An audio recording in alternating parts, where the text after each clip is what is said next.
शिव महापुराण चतुर्थ खंड का पहला अध्याय।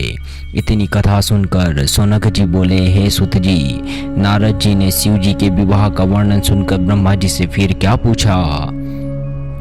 सूत जी ने कहा, नारद जी ने ब्रह्मा जी से पूछा, हे पिता, मैं समस्त संसार में भ्रमण करता रहा परंतु शिव जी का भेद न जान सका। फिर विष्णु जी के कथनानुसार मैंने आपकी सेवा में पहुंचकर थोड़ा सा शिव जी का चरित्र सुना तो मन को अच्छी तरह से धैर्य प्राप्त हुआ तथा इस बात का पूरा विश्वास हो गया कि शिव जी का चरित्र संसार के लिए बहुत ही आनंद देने वाला एवं मंगलदायक है। इसलिए अब मेरी इच्छा है कि आप मुझे यह बताएं कि जब शिव जी गिरिजा के साथ विवाह करके कैलाश पर्वत पर सुशोभित हुए तब उन्होंने भक्तों को सुखदायक कौन से चरित्र किए तथा हिमाचल से विदा होकर कौन से कार्य किए।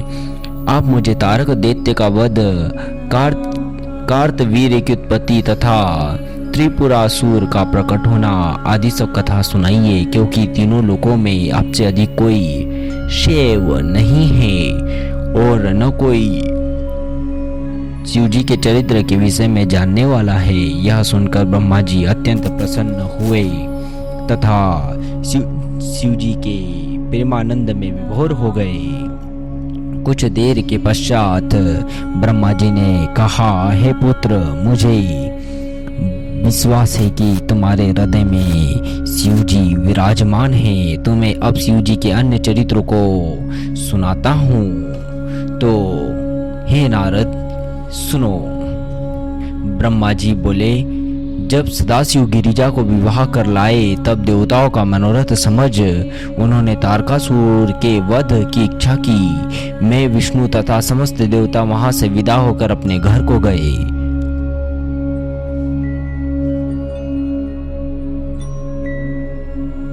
हमने शिव जी की कृपा का भरोसा रखा परंतु कोई बात प्रकट न हुई।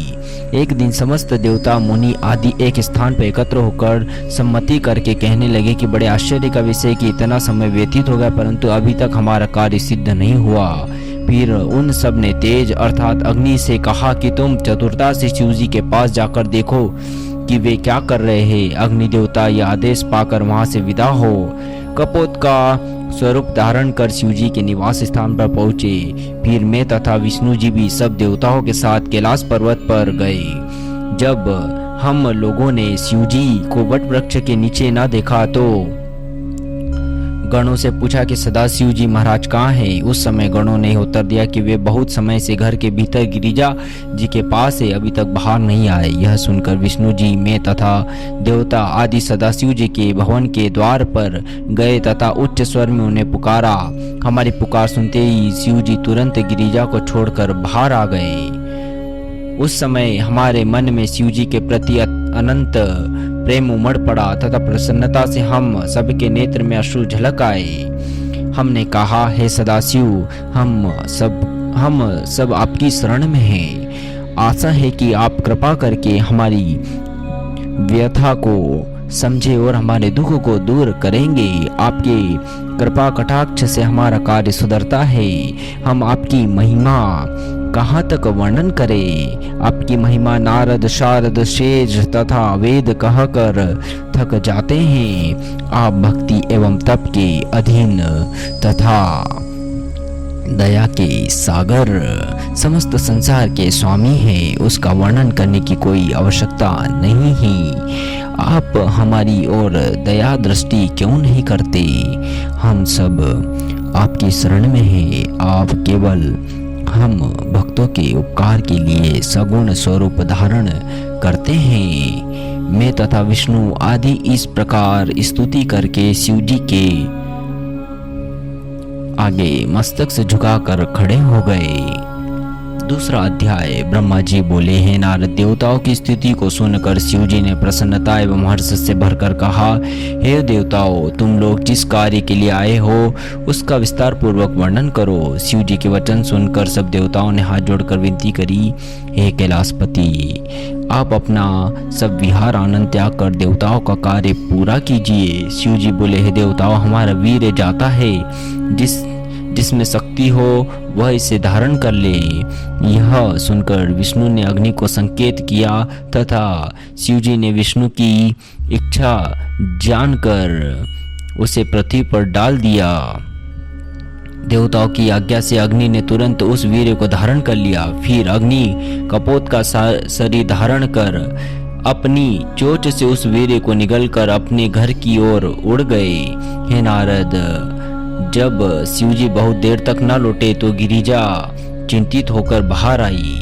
जहां देवता लोग शिवजी के पास खड़े थे वहां जाकर उन्होंने इतना क्रोध प्रकट किया कि देवता अत्यंत भयभीत हुए। गिरिजा ने क्रोधावेश में होठ दबाते हुए कहा, हे देवताओं, तुम सब अपने स्वार्थ के साथी हो।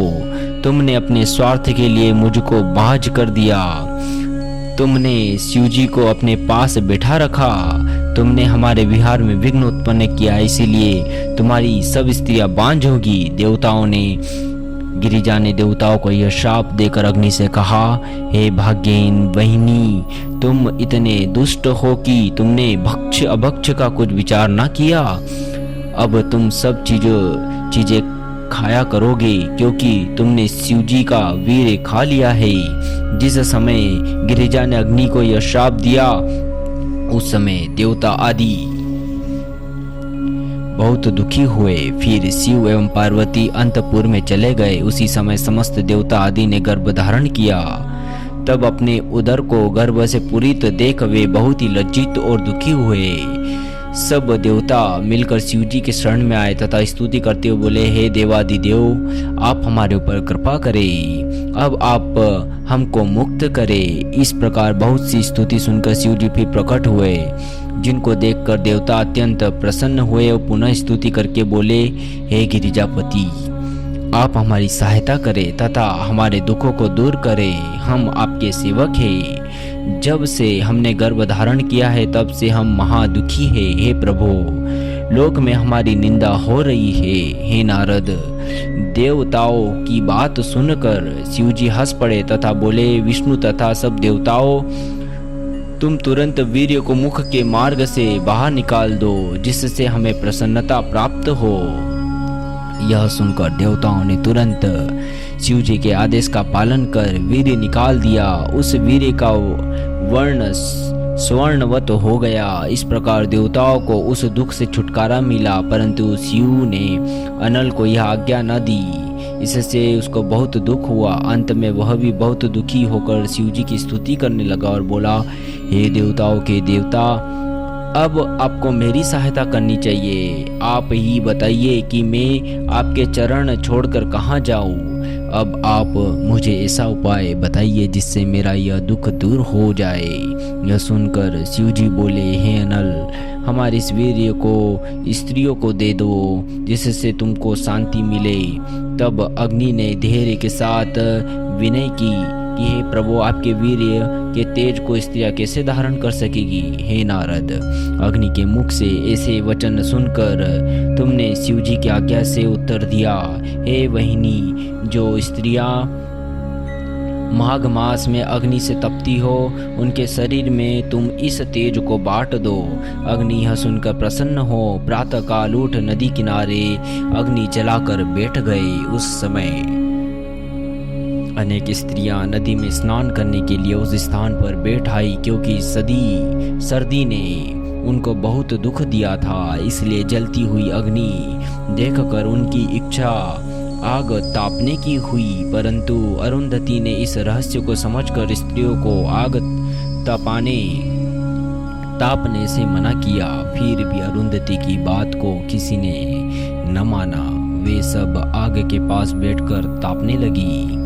तब वह वीर्य धीरे धीरे निकलकर रोम के मार्ग से स्त्रियों के शरीर में प्रवेश करने लगा, जिससे अग्नि का बोझ हल्का हुआ। तब अग्नि अत्यंत प्रसन्न होकर तेज को दूर हुआ देख प्रसन्न हुई तथा वे स्त्रियां तुरंत गर्भवती हुई। तब वे दुखी होकर अपने घर लौट गई। वह दशा देखकर ऋषिश्वरों ने उन सर पर इतना क्रोध किया कि वे सब पक्षियों की भांति उड़ने लगी। उन्होंने अपनी यह अवस्था देख अत्यंत दुखी हो वीर्य को हिमगिरी के ऊपर छोड़ दिया। वहाँ उस वीर का तेज स्वर्ण के समान झलकने लगा। फिर उन्होंने उसे उठाकर गंगा नदी में डाल दिया। जैसे ही वह वीर नदी में पड़ा वैसे ही नदी काँप कर बहना छोड़ स्थिर हो गई तथा शिव जी के वीर को न सहन कर दुखी हो बड़े जोर से नाद करने लगी। फिर गंगा ने उस वीर को अपनी लहरों के द्वारा किनारे पर फेंक दिया। उस स्थान पर सरपत के बोझ बड़े हुए थे। महावीर वहीं जाकर रुका तथा एक बालक स्वरूप में प्रकट हुआ। उस समय आकाश से जय जय का घोष हुआ। उस लड़के का स्वरूप अत्यंत सुंदर, मुख नाक एवं हाथ ही बहुत ही सुडौल तथा वर्ण जलती हुई अग्नि के समान था। नख परम सुंदर थे, चरण